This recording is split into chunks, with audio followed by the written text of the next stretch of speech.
Start करते हैं। अब थोड़ा आर्टिफिशियल इंटेलिजेंस के बारे में देख लेते हैं, इसके बारे में थोड़ी सी एक दो टर्म देख लेते हैं, और अगर करंट अफेयर से कुछ इंपॉर्टेंट होगा उसको करंट अफेयर वाले टॉपिक में देखेंगे। तो first of all, artificial intelligence का क्या मतलब? इंटेलिजेंस का मतलब जो ह्यूमन एक्टिविटी शो करता है, ह्यूमन रीजन कर सकता है चीज़ों को, ह्यूमन समझ सकता है चीज़ों को, ह्यूमन अगर कहीं पे बैठा है वो ऑब्जर्व कर सकता है चीज़ों को। जैसे मान लो आप किसी पर्टिकुलर एक यहाँ पे घर है, ठीक है, यहाँ पे एक पर्सन जा रहा है, यहाँ पे एक और पर्सन खड़ा हुआ है, ठीक है। तो अगर ये पर्सन यहाँ पे जाके, मान लो यहाँ पे गड्ढा आ रहा है बीच में और ये पर्सन इसमें गिर जाता है और ये घर तक नहीं पहुँच पाता, तो ये जो हमारा ह्यूमन बीइंग है ये क्या करेगा, ये इसको ऑब्जर्व कर सकता है, ये देख सकता है इससे और सीख सकता है कि इस गड्ढे के अंदर नहीं फंसना मुझे और यहाँ से क्रॉस करके जाना है या दूसरा मैंने वे ले लेना है यहाँ से। बट अगर आपकी मशीन प्रोग्राम्ड है, मशीन को पता है यहाँ से चल के जाना है मुझे, ठीक है, तो वो इसको देख के सीख नहीं पाएगी और वो इसके अंदर गिर जाएगी। तो आर्टिफिशियल इंटेलिजेंस का मतलब है जैसे मशीन जो होगी वो एग्जिबिट करेगी ह्यूमन वाली इंटेलिजेंस के ट्रेड, जैसे वो रीज़न कर पाएंगे किसी चीज़ को, ऑब्जर्व कर पाएंगे किसी चीज़ को, वहाँ से लर्न कर पाएंगे, रीज़न कर पाएंगे कि ऐसा होता है तो ऐसा क्यों होता है। अगर ह्यूमन फिलॉसफी को समझ सकता है कि न्याय क्या होता है, जस्टिस क्या होता है, उसी तरीके से मशीन भी समझ पाएगी, तो उसको कहते हैं आर्टिफिशियल इंटेलिजेंस, ठीक है। आर्टिफिशियल इंटेलिजेंस के अगर टाइप की बात करेंगे तो हमारे दो टाइप में इसको डिवाइड किया जाता है, एक हमारी वीक आर्टिफिशियल इंटेलिजेंस, एक हमारी स्ट्रॉन्ग आर्टिफिशियल इंटेलिजेंस, ठीक है। तो ये जो है इसको आप डिफाइन, जो हमारे नॉर्मल कंप्यूटर के प्रोग्राम हैं उनसे आप अलग करके इसको इसलिए देख सकते हो क्योंकि इसके अंदर में हम ह्यूमन वाले करेक्टर लेके आ रहे हैं इसके अंदर में, ठीक है। इसके अंदर ऐसा नहीं कि आपको पूरी डायरेक्शन करके प्रोग्राम बताया हुआ है कि उसी के हिसाब से आपको वर्क करना पड़ेगा। ह्यूमन के करेक्टर लाने की बात कर रहे हैं कि ह्यूमन की तरह ये सीख पाएँ, देख पाएँ चीज़ों को, समझ पाए चीज़ों को, उसको वो कहते हैं आर्टिफिशियल इंटेलिजेंस।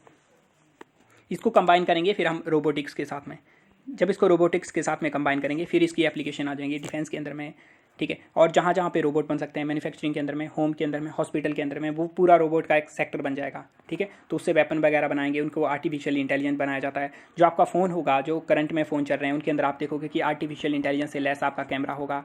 आपका जो फ़ोन होगा वो आपकी जो हैबिट होगी उसको लर्न करेगा और उसके बाद में आपकी बैटरी किस तरीके से वर्क करती है उसको मैनेज करने का काम करेगा। आपकी पैटर्न के हिसाब से आप कितनी बैटरी यूज़ करते हो, किस हिसाब से वर्क करोगे, उस हिसाब से वो आर्टिफिशियल इंटेलिजेंस जो उसमें टेक्नोलॉजी है वो मैनेज करेगी, अपने हिसाब से पूरे सिस्टम को मैनेज करेगी। तो वो है आर्टिफिशियल इंटेलिजेंस, ठीक है। तो आर्टिफिशियल इंटेलिजेंस दो टाइप में इसको डिवाइड कर सकते हैं, एक वीक आर्टिफिशियल इंटेलिजेंस जिसको कहते हैं अप्लाइड, और दूसरी जर्नल।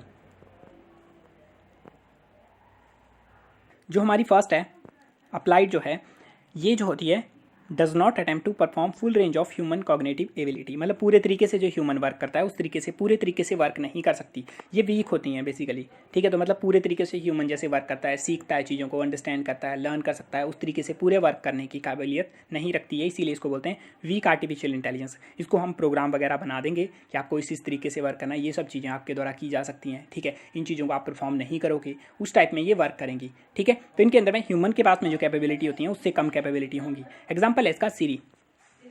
तो ये क्या है, पर्सनल असिस्टेंट जो कि रिलाई करता है speech recognition, natural language processing के ऊपर। तो ये क्या है, हमारा जो आईफोन होता है, ठीक है, आईफोन के अंदर सिस्टम लगाया हुआ है। जैसे एग्जांपल के तौर के ऊपर आपका जो भी आपके पास में फ़ोन होगा उसके अंदर में आपके पास में गूगल असिस्टेंट होगा, ठीक है, गूगल असिस्टेंट या असिस्टेंस, तो वो आपके पास में सर्विस अवेलेबल होगी। अगर आप इंटरनेट से कनेक्ट हो सकते हो, इंटरनेट से कनेक्ट होगे, अगर आप इस सर्विस को ओपन करोगे, वहाँ पे जो आपकी वॉइस होगी, आप कुछ बोलोगे उसको करने के लिए, जैसे मान लो आप उससे पूछ लिया, आपके अपना नाम पूछोगे आप उससे, गूगल जो होगा, जो आपका जीमेल अकाउंट होगा, वहाँ से आपका नाम उठा के वो आपको नाम बताएगा अपना, या आप उसको बोलोगे अलार्म लगा दो मेरे फ़ोन के ऊपर, ठीक है, 15 मिनट के बाद अलार्म लगा दो मेरे फ़ोन के ऊपर, या उसको बोलोगे कि मुझे ये इस पर्सन के बारे में जानना है, वो उसको सर्च करके बताएगा, ठीक है, वो सर्च करके बताएगा। आप उसको बोलोगे मुझे रिमेंबर करवा देना 4 बजे मेरी मीटिंग है उसके साथ में, तो वो जो है गूगल आपकी असिस्टेंट, वो जो उसको रिमेंबर कर लेगी और वो 4 बजे आपको अलार्म बजा देगी, आपको बता देगी, मतलब आपको जो भी आपने उसमें रिमाइंडर फिट किया होगा वो उसको बता देगी। और कुछ सिस्टम में वो लर्न भी कर सकते हैं, जैसे उस अपने बारे में आपने बता दिया कि अपना नाम आपने चेंज करके बता दिया उसको, मेरे बारे में मेरा फेवरेट कलर कौन सा है उसके बारे में आपको याद रखना है, ठीक है, वो सब बातें आप उससे कर सकते हो। उसी टाइप की असिस्टेंट है ये सीरी, जो हमारा iOS सिस्टम होता है आईफोन वाला, उसके अंदर यूज़ होती है। तो आप अपने फ़ोन के अंदर में भी गूगल असिस्टेंट तो होगा आपके फ़ोन में, उसको आप चेक कर सकते हो, ठीक है, उससे आप फंक्शनिंग वगैरह कुछ भी कर सकते हो। उसके थ्रू आप अपने फ़ोन को अगर कहीं पे गुम हो गया उसको आप ढूंढ सकते हो कहाँ पे आपका फ़ोन है। अगर आपने फ़ोन के ऊपर बेल बजानी है, आप फ़ोन पे बेल बजवा सकते हो उससे। तो बेसिकली पूरे तरीके से असिस्टेंट प्रोवाइड करवाएगा आपको वो किस तरीके से वर्किंग होगी आपके फ़ोन की। तो वो है वीक वाली हमारी एग्जाम्पल। जर्नल एक आता है, सेकेंड हमारा artificial intelligence system which can in theory handle any task, जो कि हम फुल रेंज ऑफ ह्यूमन की जो कॉग्निटिव एबिलिटीज़ होती हैं उन सबको हैंडल करने की काबिलियत रखता है। मतलब ये आपके इमोशन वगैरह को समझने की काबिलियत, जिस तरीके से इमोशन को समझा जाता है। अब ये जो रोबोट होगा, मतलब ये जो आर्टिफिशियल इंटेलिजेंस वाला सिस्टम है, आपके इमोशन को नहीं समझ सकता। ये जो होगा, ये वाला सिस्टम हमारा जर्नल, इसको हम इतना एडवांस बनाने की कोशिश करेंगे। ये जो है इमोशन, मतलब जिस तरीके से ह्यूमन वर्क करता है उनको समझने की काबिलियत रखिए। अब पूरे तरीके से ह्यूमन बनाना तो पॉसिबल नहीं है, ठीक है, क्योंकि कॉन्शियसनेस इनके अंदर नहीं डाली जा सकती, बट इनको वाइड रेंज जो ह्यूमन एक्टिविटी करता है उनके अंदर इनको ढाला जा सकता है। तो ये could successfully perform any intellectual task that human can do. तो ये सोच सकता है, अगर कोर्ट के डिसीजन की बात होती है उनके बारे में सीखेगा, लर्न करेगा, समझेगा उन चीज़ों को, उनके बारे में सोच सकता है। इस टाइप का सिस्टम है वो, जो कि हमारा स्ट्रॉन्ग आर्टिफिशियल इंटेलिजेंस सिस्टम होगा, ठीक है। और एक टर्म आती है यहाँ पे मशीन लर्निंग की। तो मशीन लर्निंग का क्या मतलब होता है? मशीन का मतलब मशीन, और लर्निंग का मतलब कि वो सीख रही है। जब कोई मशीन सीखेगी तो उसको बोलेंगे मशीन लर्निंग, ठीक है। जैसे मान लो आपकी वॉशिंग मशीन है, वो भी एक मशीन का एग्जाम्पल है, ठीक है। अब जो आपकी मशीन है उसके अंदर आप कपड़े डाल देते हो, आपने उसके अंदर बहुत ज़्यादा कपड़े डाल दिए, या मतलब कुछ ऐसा इवेंट वहाँ पे हो जाता है जो कि मशीन, अब उसके ऊपर तो प्रोग्राम फिट है, उसको पता है किस तरीके से कपड़े डालेंगे, उसके बाद घुमाएंगे उनको, जो भी उसका फंक्शन है वो अपना काम करेगी। उसको अगर उसमें कोई प्रॉब्लम आ जाती है, आप ओवरफ्लो कर देते हो, कपड़े ज़्यादा आ जाते हैं, पानी की कमी हो जाती है, तो उसको समझ नहीं आएगा, वो हैंग हो जाएगी। अगली बार भी सेम प्रोसेस करोगे तो वो सेम काम करेगी, वो लर्न नहीं करेगी उनसे कि क्या प्रॉब्लम आ रही थी या कुछ भी, मतलब वो आपको नहीं बता सकती, क्योंकि वो तो अपने तरीके से वर्क कर रही है। जब कोई मशीन लर्न करेगी तो उसको बोलेंगे मशीन लर्निंग। ये हमारा जर्नल के अंदर अप्लाई हो सकता है, कॉग्निटिव में भी अप्लाई हो सकता है। जैसे जो आपका ये पर्सनल असिस्टेंट सिस्टम है, अगर आप इसको लर्न करवाओगे, इसको समझाओगे आपको कैसे, अगर इसको इतना एडवांस बनाते हैं हम, आप इसको समझाओगे कि ये चीज़ें करनी है, ये चीज़ें मुझे पसंद हैं, किस किस तरीके से मेरे टेस्ट वगैरह, अगर ये लर्निंग वगैरह करेगी तो उसको बोलेंगे मशीन लर्निंग, की मशीन लर्न कर रही है, ठीक है। तो ये हमारा दोनों के अंदर हो सकता है, अप्लाइड भी, जर्नल के अंदर भी हो सकता है। आर्टिफिशियल इंटेलिजेंस के अंदर में बेसिकली पहले आर्टिफिशियल इंटेलिजेंस की बात होती है, ह्यूमन वाले जो करैक्टर हैं उनको लेके आएंगे इसके अंदर में, फिर थोड़ा एडवांसमेंट आती है, फिर बोलते हैं कि मशीन को लर्न करवाएंगे, वो खुद लर्न कर ले। हम ऐसा नहीं खुद डालेंगे उसके अंदर प्रोग्राम, वो खुद भी लर्न करे। अगर उसको कुछ चीज़ें समझ नहीं आ रही, हमने प्रोग्राम डाल के रख दिया उसको, लेकिन अगर वो गलती करती है कहीं पे तो उसको वो लर्न करे। अगर हमने वेदर फोरकास्टिंग के लिए सिस्टम बनाया, तो अगर उससे गलत प्रिडिक्ट होता है तो उससे लर्न करे वो, और उससे सीखे, उसके लिए मशीन लर्निंग बनाते हैं। उसके बाद में एक और टर्म आती है डीप लर्निंग की। ये इससे भी थोड़ा सा एडवांस वर्जन आता है आर्टिफिशियल इंटेलिजेंस का, मतलब आर्टिफिशियल इंटेलिजेंस ही वर्क कर रही है यहाँ पे भी, मशीन लर्निंग भी, डीप लर्निंग। तो क्वेश्चन में पूछ सकते हैं डीप लर्निंग किस चीज़ से रिलेटेड है, तो आपको बताना है कि आर्टिफिशियल इंटेलिजेंस से, ठीक है। तो ये आती है हमारे पास में, 3 सिस्टम आप मान सकते हो, इनके बारे में थोड़ा थोड़ा आपको पता होना चाहिए। मशीन लर्निंग जैसा हमने देखा क्या होती है, मशीन लर्निंग का मतलब मशीन यहाँ पे लर्न कर रही है, ठीक है। तो मशीन लर्निंग का क्या मतलब है, 2 फिलॉसफी के ऊपर बेस्ड है। हमें मशीन को टीच करना है किस तरीके से थिंक करना है, वो लर्न करेगी, चीज़ों को देख देख के लर्न करेगी, और analyse the large number of digital data that is available. जो हमारा डाटा होगा पूरे, जैसे इंटरनेट से अगर उसको कनेक्ट करेंगे तो वो मशीन समझेगी उसके बारे में, ठीक है। जो मशीन आपने बनाई हुई है, एडवांस फील्ड के अंदर आप जा रहे हो, वो वहाँ पे ज़्यादा से ज़्यादा डाटा लेके उसको समझने की कोशिश करेगी। हम उनको कोड करेंगे ह्यूमन की तरह थिंक करने के लिए, ठीक है। फिर उनको इंटरनेट से लगा के पूरी एक्सेस दे सकते हैं, ताकि वो ह्यूमन के पास में तो लिमिटेड नॉलेज होती है। आपने जितनी नॉलेज गेन करके रखी है, पूरी आपके लाइफ टाइम में जितनी नॉलेज आप गेन कर सकते हो, उससे ज़्यादा तो वो 1-2 सेकंड के अंदर इंटरनेट से गैदर कर सकती है मशीन। और उसके बाद अगर वो ह्यूमन की तरह सोच पाती है तो उसके लिए कितना बड़ा बेनिफिट होगा वो। जैसे मान लो अगर कोई मशीन है जिसको प्रिडिक्ट करना है, जो सिम्टम्स होते हैं किसी पर्सन के, सिम्टम्स के बेस के ऊपर उसको प्रिडिक्ट करना है कि उसको कैंसर है या नहीं है, ठीक है। तो एक जो डॉक्टर होगा उसके पास में तो अपनी नॉलेज है, उसने जो गैदर करके रखी हुई है, लेकिन आपके पास में मशीन है, ठीक है। तो आपके पास में मशीन है जिसके पास में पूरे इंटरनेट का डाटा है, उसने हर केस जो भी कैंसर से रिलेटेड है वो सारे स्टडी करके रखे हुए हैं उसके अंदर। उसने उन सब चीज़ों को लर्न करके किस तरीके से सिम्टम होते हैं, उसको पता है इस प्लेस के अंदर जो पर्सन होते हैं उनमें कौन सा कॉमन कैंसर होता है, ठीक है। तो इस टाइप के वो डाटा को एनालाइज करके एक आपको ओपिनियन दे सकती है उसके ऊपर। बाकी मानना ना मानना वो डॉक्टर के ऊपर डिपेंड करता है, लेकिन वो ओपिनियन बता देगी, और जो मैक्सिमम एक्यूरेसी के साथ में बताएगी वो, जो डॉक्टर के पास में नॉलेज है उससे कम ज़्यादा नॉलेज के हिसाब से वो बताएगी, क्योंकि उसके पास में डाटा का सेट ज़्यादा है। तो मशीन लर्निंग हमने देख लिया। यहाँ पे अगर आप देखोगे मशीन लर्निंग के बारे में, तो यहाँ पे परफॉर्मेंस है, यहाँ है अमाउंट ऑफ डाटा। तो मशीन लर्निंग के अंदर जो ओल्डर हमारा सिस्टम है, ठीक है, ओल्डर जो सिस्टम होगा उसके अंदर जैसे जैसे डाटा हमारा इंक्रीज़ होता जाएगा, डाटा इंक्रीज़ होता जाएगा, परफॉर्मेंस जो थी इंक्रीज़ होने की वजह से यहाँ इंक्रीज़ ना होने की जगह ये डिक्रीज़ होती जा रही है, ठीक है। ऐसी सिचुएशन के अंदर में हम जो है नई वाली फील्ड आ रही है, मतलब थोड़ा और एडवांस फील्ड आ रही है, जिसको बोलते हैं डीप लर्निंग। डीप लर्निंग में डाटा भी देखो इंक्रीज़ हो रहा है इस साइड को, और इसकी परफॉर्मेंस भी इंक्रीज़ होती जा रही है। मतलब ये लार्ज नंबर ऑफ डाटा को हैंडल कर सकते हैं डीप लर्निंग के अंदर। ये इसका मेन औचित्य है, इसी के लिए डीप लर्निंग को बनाया गया है कि ये ज़्यादा डाटा को हैंडल कर सकती है। तो डीप लर्निंग क्या है? डीप लर्निंग सबसेट है मशीन लर्निंग का ही, जो कि मोर कम्प्लेक्स वे में सोच सकती है चीज़ों को। इसके अंदर न्यूरल नेटवर्क का यूज़ करते हैं हम। न्यूरल नेटवर्क मतलब जिस तरीके से न्यूरॉन होते हैं हमारे ब्रेन के अंदर में, जिनके कनेक्शन होते हैं, जो निर्धारित करते हैं आप कितने जल्दी कोई रिफ्लेक्स एक्शन दोगे, आपकी नॉलेज वगैरह, आपके ब्रेन की फंक्शनिंग को निर्धारित करता है। वो किस तरीके से प्रोसेसिंग होगी आपकी, जितना अच्छा होगा आपका उतना अच्छा आपका एक्शन होगा। ठीक है, तो उसी के लिए हम न्यूरल जो नेटवर्क होते हैं ह्यूमन के, जैसे हमने क्या बोला आर्टिफिशियल इंटेलिजेंस में, हम ह्यूमन कैसे सोचता है उसको कॉपी करेंगे। ठीक है, ह्यूमन कैसे वर्क करता है उसको कॉपी करेंगे। तो डीप लर्निंग के अंदर हम जो है न्यूरल नेटवर्क का यूज़ करके ह्यूमन के ब्रेन को कॉपी करने की कोशिश करते हैं। ठीक है, तो यहाँ पे जैसे हम देख सकते हैं, यहाँ पे हमारी लेफ्ट साइड के अंदर क्या है, यहाँ पे यूज़ किया गया है न्यूरल नेटवर्क का सिंपल डायग्राम बताया गया है। ठीक है, यहाँ पे हमारे ब्रेन बताया गया है। ठीक है, ये हमारा ब्रेन है, ये स्पाइनल कॉर्ड जा रही है नीचे, तो ये हमारे न्यूरॉन के नेटवर्क हैं जो हमें दिख रहे हैं यहाँ पे। ठीक है, उसी तरीके के नेटवर्क यहाँ पे दिख रहे हैं, तो हम ब्रेन को कॉपी करने की बात कर रहे हैं यहाँ पे। ठीक है, ये हमारे सेंसरी ऑर्गन है।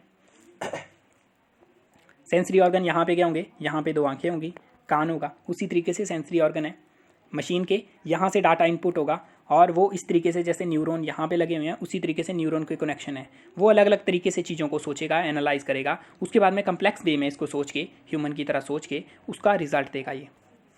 ठीक है, तो ये हमारे न्यूरल नेटवर्क आ रहे हैं। इनके बारे में ज़्यादा आपको डीप से पता होने की जरूरत नहीं है। न्यूरल नेटवर्क डीप लर्निंग किस चीज़ से रिलेटेड है, उतना पता हो जाए उतना काफ़ी चल पड़ेगा आपके लिए। ठीक है, ज़्यादा आपको मास्टरी करने की भी कोई ज़रूरत नहीं है।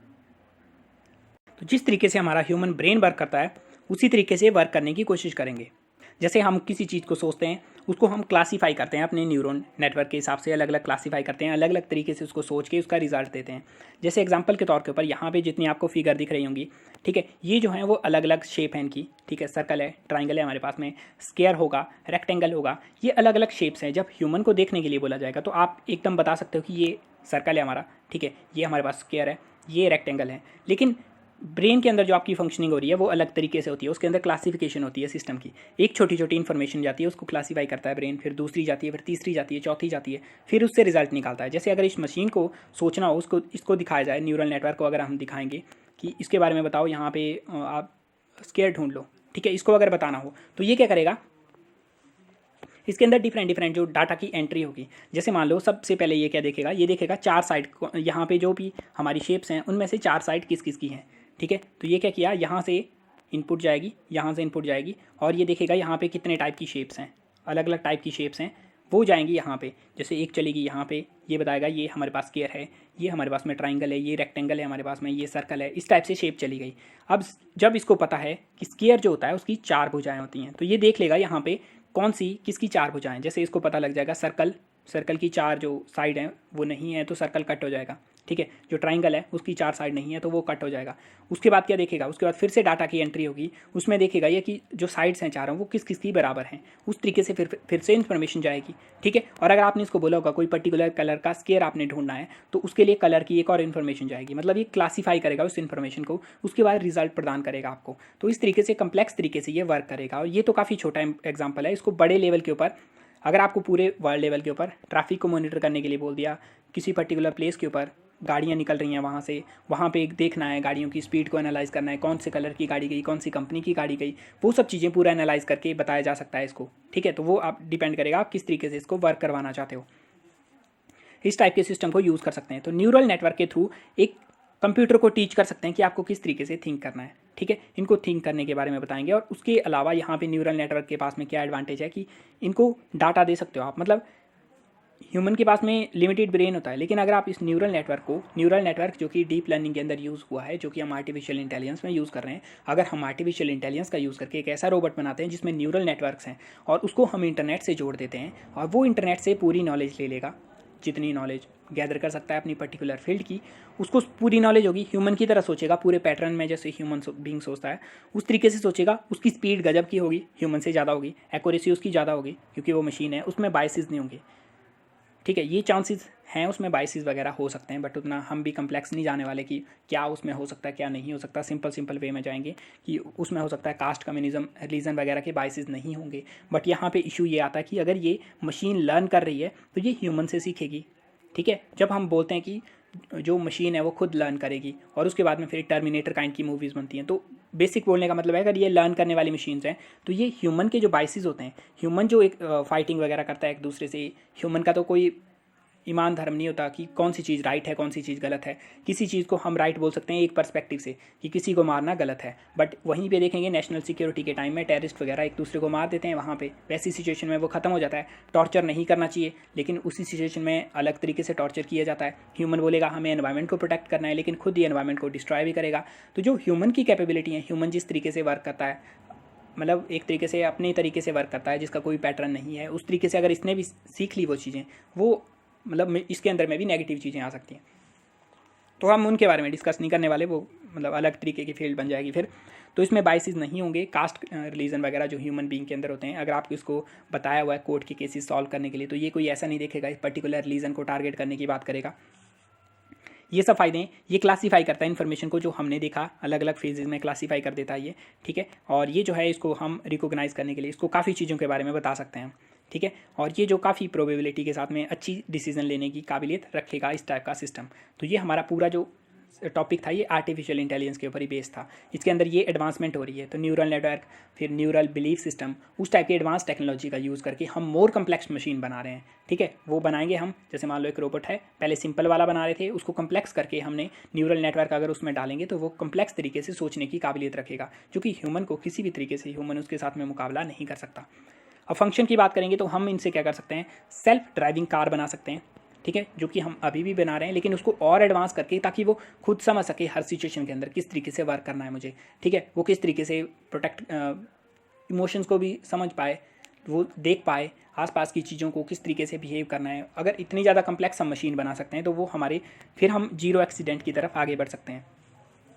इसके साथ में फिर हम अगर इंटरनेट ऑफ थिंग्स को कनेक्ट कर देते हैं तो फिर ये जो कार्स होंगी इसमें मतलब काफ़ी कम चॉइसेस होंगी कि मतलब इसके एक्सीडेंट वगैरह होते हैं, क्योंकि जो रोड है उसके ऊपर तो गाड़ियाँ ही ट्रैवल करने वाली हैं। अगर ये खुद सेल्फ ड्राइविंग कार है, खुद चलने वाली कार है, और ये जो है सामने आने वाली कार इससे बात कर सकती है।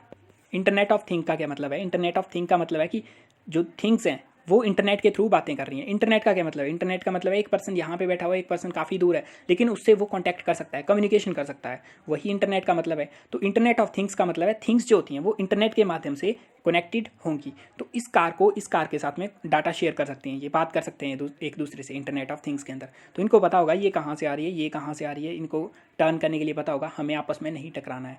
तो इंटरनेट ऑफ थिंग के बारे में हम सेपरेट देखेंगे, बट ये जस्ट एग्जाम्पल था। ठीक है, कोर्ट के डिसीजन को प्रिडिक्ट करने के लिए यूज़ कर सकते हैं इसको। मेडिसिन डेवलप करने के लिए आपको क्या करना पड़ता है, जो हमारी मॉलिक्यूलर लेवल के ऊपर अगर आपने नैनो टेक्नोलॉजी के साथ में यूज़ करना है इसको, मॉलिक्यूलर लेवल के ऊपर हमारे जीनोम को स्टडी करके हमने देखा था जीनोम में 3 बिलियन बेस पेयर होते हैं।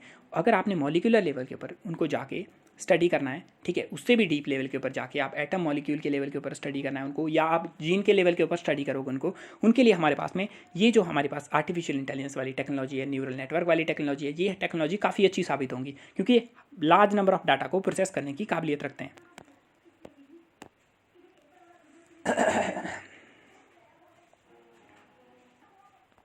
अगर आप आर्टिफिशियल इंटेलिजेंस टीचर का यूज़ करोगे किसी कंसेप्ट को समझाने के लिए, तो वो जो है स्टूडेंट की नीड को असेस करके उनके हिसाब से अडेप्ट कर सकता है। जैसे जो हमारे स्मार्ट स्टूडेंट होंगे वो उनको उस हिसाब से पढ़ा सकता है, जो वीक स्टूडेंट होंगे उनको वीक तरीके से, मतलब वीक तरीके से पढ़ाने का मतलब कि उनको बार बार पढ़ा सकता है किसी पर्टिकुलर चीज़ को बिना बोर हुए, क्योंकि उसको तो पता होगा कि मुझे यही काम करना है, तो वो स्पेशल फोकस दे पाएगा उनके ऊपर। उसके अलावा साइबर सिक्योरिटी के अंदर ये काफ़ी मतलब गेम चेंजिंग साबित हो सकता है।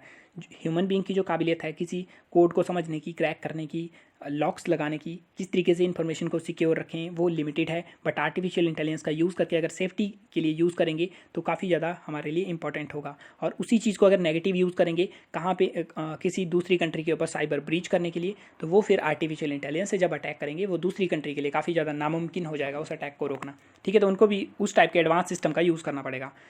उसके अलावा ही हमारी 3D जो टेक्नोलॉजी है, 3D मैन्युफैक्चरिंग जो टेक्नोलॉजी है, जो हमने पहली वीडियो में देखी थी, इसको हम देख चुके हैं पहले। 3D प्रिंटिंग वाला जो हम बायोटेक्नोलॉजी वाला चैप्टर था उसमें देख ली थी।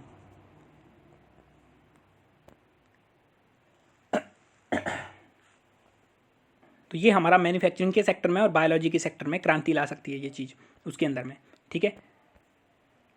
फिर अगर गेम प्लेइंग की बात करेंगे तो उसके लिए हमारे पास में आर्टिफिशियल इंटेलिजेंस मशीन पहले से तैयार हैं, जो कि डिफरेंट गेम होती हैं उनके बारे में, जैसे चेस वगैरह गेम होगी, जैसे ये गेम गो है, इस टाइप की गेम्स के अंदर जीतने की काबिलियत रखते हैं जो हमारे प्लेयर होंगे उनसे लर्न कर सकते हैं, उनके मूव्स को स्टडी कर सकती हैं वो मशीन और उनको हरा सकती हैं, ठीक है। तो ये बाद में ऐसा हो सकता है कि जो कंपटीशन वगैरह आदमी के बीच हो रहे थे वही मशीन के बीच हों, जैसे माइक्रोसॉफ्ट वाले अपनी मशीन लेके आए कंपटीशन के अंदर में, वर्ल्ड कप चल रहा है माइक्रोसॉफ्ट वर्सेस गूगल, उसके अंदर में अपनी अपनी मशीन लेके आए, इन्होंने लड़ाई की यहाँ पे कौन सी मशीन ज़्यादा इंटेलिजेंट है, और यहाँ पे विनर मिलेगा, फिर मशीन वो प्राइज़ लेके चली जाएगी।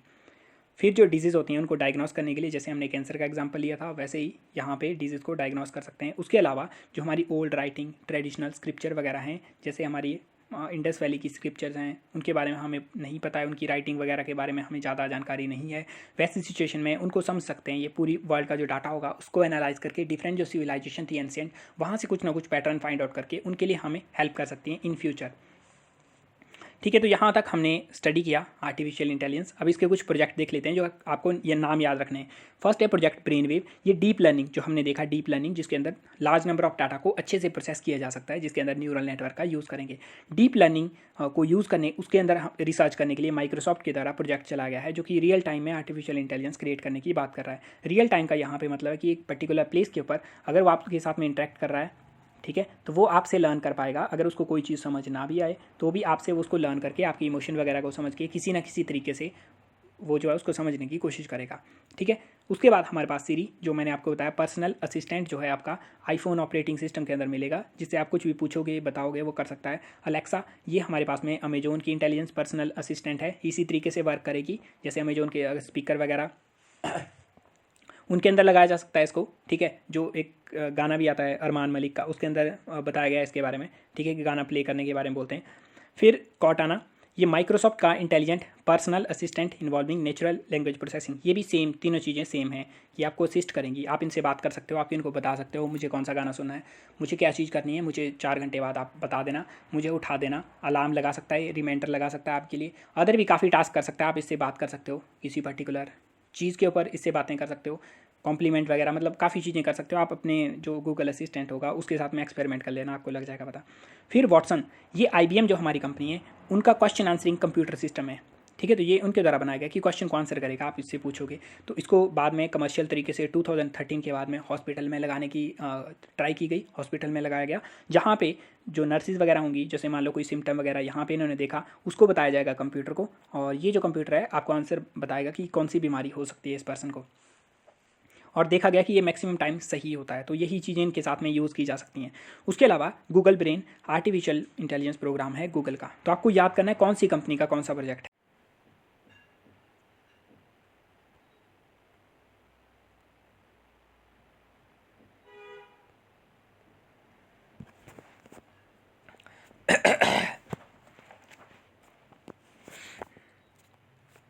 एआई के अंदर में अगर मेंस की दृष्टि से देखेंगे तो उसके अंदर में हमारे पास मेन उसके अंदर टॉपिक आएगा उसकी रेगुलेशन के बारे में, कि एआई की रेगुलेशन वगैरह कैसी होनी चाहिए, उसके एडवांटेज क्या होते हैं वो तो हम देख चुके हैं।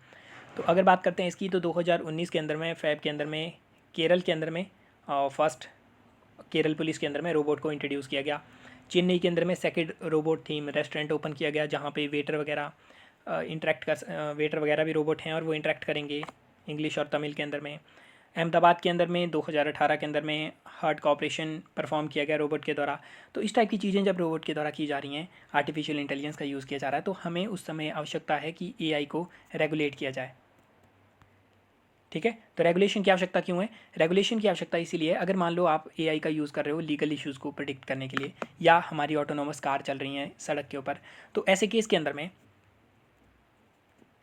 अगर कोई एक्सीडेंट हो जाता है या कोई केस गलत प्रिडिक्ट कर दिया जाता है, तो कौन रिस्पॉन्सिबल होगा उस केस के लिए, मतलब who will take responsibility for that.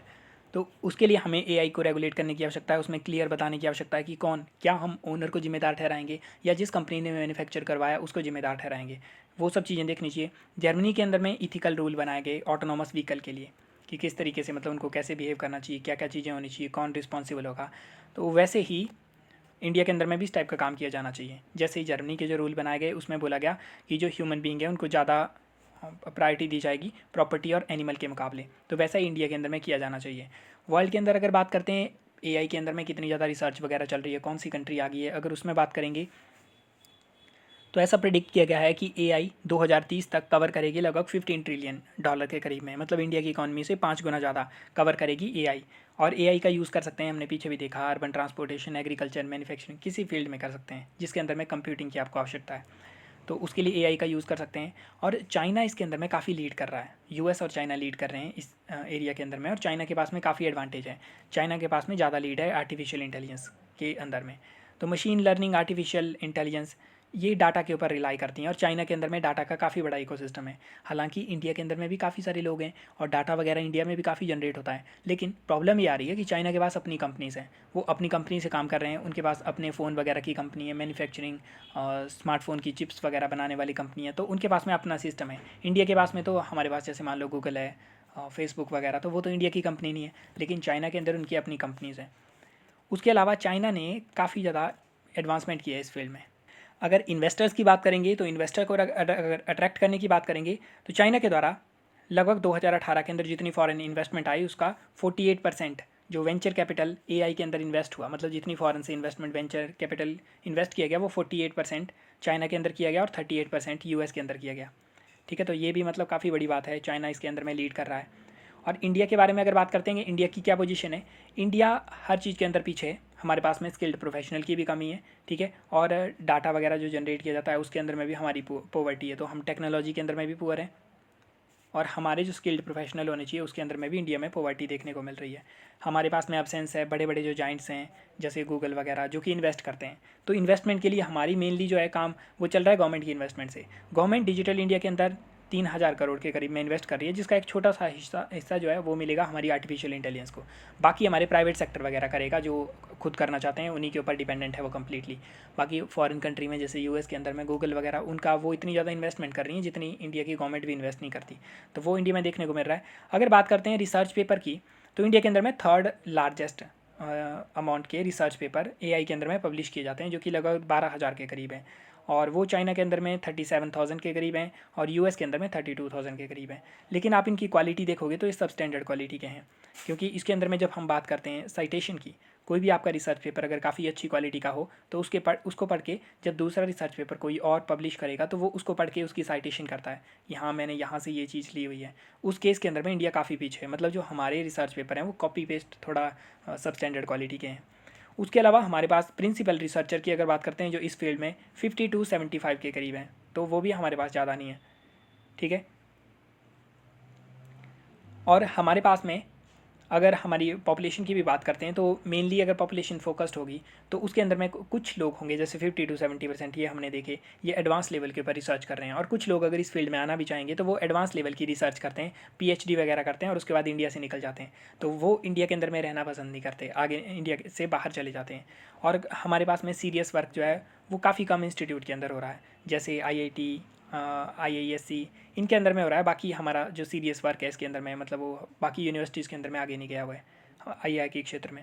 और प्राइवेसी के लॉ अनक्लियर हैं, सिक्योरिटी, इथिकल रेगुलेशन, ये सब चीज़ें अनक्लियर हैं, हमने पीछे भी देख लिया कि ये जो हमारा पर्सनल डाटा प्रोटेक्शन लॉ है वो काफ़ी पुअर है। फिर अनअट्रैक्टिव इंटेलेक्चुअल प्रॉपर्टी रिजीम है जो कि काफ़ी वीक है, जो कि प्रोटेक्ट नहीं करती इंटेलेक्चुअल प्रॉपर्टी को। प्लस अगर आपने कोई रिसर्च वगैरह करके कुछ बना भी लिया उसके बाद उसकी इंटेलेक्चुअल प्रॉपर्टी राइट लेने के लिए आपको काफ़ी टाइम लग जाएगा, तो उसके अंदर में अगर इतना टाइम लगेगा उस समय तक तो कोई और रिसर्च करके कहीं और से इंटेलेक्चुअल प्रॉपर्टी राइट ले लेगा, तो उस कारण भी अनअट्रैक्टिव है इंडिया AI के क्षेत्र में। लेकिन इंडिया के पास में कुछ एडवांटेज भी हैं अगर इंडिया उनके ऊपर फोकस करे तो, जैसे इंडिया के पास में इंजीनियरिंग की वर्कफोर्स काफ़ी ज़्यादा है, और अगर उनको मतलब थोड़ा बहुत स्किल वगैरह उनको करेंगे तो वो काफ़ी अच्छा बन जाएगा। और स्टार्टअप इकोसिस्टम इंडिया में काफ़ी अच्छा बिल्ड हो रहा है, काफ़ी सारे स्टार्टअप आए हुए हैं, तो उस एरिया के अंदर में भी आप बोल सकते हो कि काफ़ी सारे स्टार्टअप इस एरिया में वर्क कर रहे हैं, बस उनको फंडिंग की आवश्यकता है, उनको पैसे वगैरह देने की आवश्यकता है, क्योंकि स्टार्टअप के पास पहले उतने पैसे नहीं होते, ठीक है। और इसी के अंदर में हमारे पास में कुछ इंस्टीट्यूशन है जो कि पर्टिकुलरली इस एरिया के अंदर में काम करते हैं, प्लस कुछ हमारे पास यूनिवर्सिटीज़ हैं। तो जो मैंने इन्फॉर्मेशन आपको ये पीछे बताई, जितनी भी इन्फॉर्मेशन, ये हमारे पास में 2018 के अंदर में नीति आयोग की रिपोर्ट आई थी, आर्टिफिशियल इंटेलिजेंस के ऊपर, वहाँ से ये डाटा वगैरह लिया गया है। तो उस रिपोर्ट के अंदर में ये भी मेंशन किया गया कि इंडिया के पास में 2 टायर प्लान है, मतलब इंडिया के पास में इकोसिस्टम है जिसका इंडिया यूज़ कर सकता है। और उस 2 टायर प्लान के अंदर में एक तो हमारे पास में स्पेशलाइज सेंटर होंगे, जैसे मान लो हमारे पास CSIR की लेबोरेटरीज़ होती हैं, तो वो स्पेशलाइज लेबोरेटरी होती हैं, उनके अंदर में एजुकेशन नहीं होती, वो सिर्फ रिसर्च करती हैं। और दूसरा यूनिवर्सिटी वाला इकोसिस्टम, यूनिवर्सिटीज़ होती हैं जहाँ पे रिसर्च भी होगी और जहाँ पे एजुकेशन भी होगी और रिसर्च भी साथ में चलेगी। तो ये 2 टायर का सिस्टम है जिसका इंडिया यूटिलाइजेशन कर सकता है, मतलब हमारे पास ये चीज़ है, वर्क फोर्स है, ये सब कुछ हमारे पास में है। उसके अलावा हाईली एजुकेटेड टैलेंट पूल है, हाईली ये सेम इसी पॉइंट की तरह आ जाएगा, वास्ट इंजीनियरिंग वर्क फोर्स है हमारे पास में, ठीक है। तो हाईली एजुकेटेड टैलेंटेड पूल है हमारे पास में, लगभग 2.6 मिलियन के करीब में हमारे स्टेम के अंदर में ग्रेजुएट होते हैं हर साल, लगभग इतने के करीब में हमारे पास में साइंस टेक्नोलॉजी इंजीनियरिंग मैथ के अंदर में, साइंस टेक्नोलॉजी इंजीनियरिंग मैथ के अंदर में हमारे ग्रेजुएट्स आते हैं, जो कि चाइना के सेकंड हैं। पर ये है अभी इनकी क्वालिटी वगैरह काफ़ी ख़राब है, तो उनको मतलब थोड़ा स्किल वगैरह दे के काम चल पड़ेगा हमारा। और ये जो हमारे पास में वर्क फोर्स है 4 टाइम है US की वर्क फोर्स के मुकाबले। प्लस हमारे पास काफ़ी सारी कंपनी जो हैं काफ़ी ज़्यादा डोमिनेट कर रही हैं वर्ल्ड में, जैसे विप्रो, इन्फोसिस, TCS, ये डोमिनेट कर रही हैं। तो ये रिसर्च वगैरह किया जा सकता है इनके द्वारा, ठीक है। और उसके अलावा ये हमारे पास में national strategy for artificial intelligence, ये डॉक्यूमेंट आया था 2018 के अंदर में नीति आयोग का, जिसके अंदर उनके द्वारा बोला गया था कि मतलब हमें क्या करना चाहिए। तो उसमें इनके द्वारा बोला गया था हमें हमारा एम होना चाहिए रिसर्च एंड डेवलपमेंट करनी है नई टेक्नोलॉजी में। और उन्होंने बोला कि मेनली 5 एरिया के ऊपर फोकस करो ज़्यादा से ज़्यादा, हेल्थ केयर पे फोकस करो, agriculture, education, smart city, infrastructure, transportation, मतलब AI इन 5 फील्ड के अंदर लेके आओ और इनके अंदर में इन्वेस्टमेंट ज़्यादा करके, क्योंकि ये ज़्यादा इंपॉर्टेंट है हमारे लिए, तो इनमें इन्वेस्टमेंट करो आप। और नीति आयोग ने बोला, एस्टिमेट किया कि लगभग 15% हमारा GDP जो है GVA बूस्ट हो सकता है 2035 तक, तो GDP 15% तक बूस्ट हो सकता है हमारा। और कुछ रिसेंट डेवलपमेंट की अगर बात करते हैं तो उसके अंदर में ये नॉर्मल सी बातें हैं कि इंडिया क्या कर रहा है, कोलैबोरेट कर रहा है, जैसे IBM के साथ में यहाँ नीति आयोग IBM के साथ कोलैबोरेट कर रहा है, ताकि रियल टाइम के अंदर में जो हमारे फार्मर वगैरह हैं उनको एडवाइजरी दी जा सके कि कब उनको सीड वगैरह शो करनी चाहिए, कब हार्वेस्ट करनी चाहिए, कब बारिश आएगी, सॉइल में कितना मॉइस्चर है, तो वो सब चीज़ें इनके द्वारा देखी जाएंगी रियल टाइम। उसके अलावा भी हमारे काफ़ी प्रोजेक्ट हैं जो कि जैसे IBM के साथ, गूगल के साथ चल रहे हैं, उस टाइप के प्रोजेक्ट, मतलब वो काम नहीं आएंगे हमें, ना प्रीलिम में काम आएंगे ना मेंस में, बस ये बोलने की बात है कि इस टाइप का काम किया जा रहा है। अब वे आउट में क्या करना चाहिए, हमें रीस्किल करना चाहिए करंट वर्कफोर्स को, हमें जो भी हमारे पास हैं उनको एग्जिस्टिंग स्किल इंडिया मिशन के तहत रीस्किल किया जाए हमारे द्वारा, ताकि वो काम कर सकें। जैसे अगर किसी ने IT वगैरह के अंदर में डिग्री वगैरह डिप्लोमा करके रखा हुआ है, रिसर्च वगैरह कर रहा है, हो सकता है उनकी क्वालिटी पुअर हो, लेकिन उनको रीस्किल किया जा सकता है फिर से। नए प्लेटफॉर्म बिल्ड करो जो कि लर्निंग को इम्प्रूव कर सकें, तो ऑनलाइन लर्निंग जैसी चीज़ों को लेके आओ, बाहर के इंस्टीट्यूशन को इनवाइट करो, ये सब काम करो। प्लस अलाइन करो, हमारे रीअलाइन करो एजुकेशन को, ताकि AI की पावर को हार्नेस किया जा सके। जैसे हमारे पास है अटल इनोवेशन मिशन, तो अटल इनोवेशन मिशन के अंदर में हमारा AI को भी इंट्रोड्यूस किया गया है। जो हमारे छोटे बच्चे होते हैं 8वीं 9वीं 11वीं 10वीं, उनके अंदर में भी हमारे द्वारा यूज़ किया जाएगा, AI वगैरह की एजुकेशन उनको दी जाएगी, ठीक है। और हायर एजुकेशन के अंदर में इंडस्ट्री अकेडमिया की कोलैबोरेशन करवाई जाए, तो ये काम। उसके अलावा क्लियर करो प्राइवेसी, सिक्योरिटी और इथिकल रेगुलेशन, क्लियर तरीके से लॉ वगैरह पास करो और अट्रैक्टिव इंटेलेक्चुअल प्रॉपर्टी रिजीम लेके आओ, जिससे कि इंसेंटिवाइज हो AI की अडॉप्शन इंडिया के अंदर में। तो ये था कुछ मेंस के लिए मटेरियल। अब हम नेक्स्ट वीडियो के अंदर मिलेंगे। Thank you.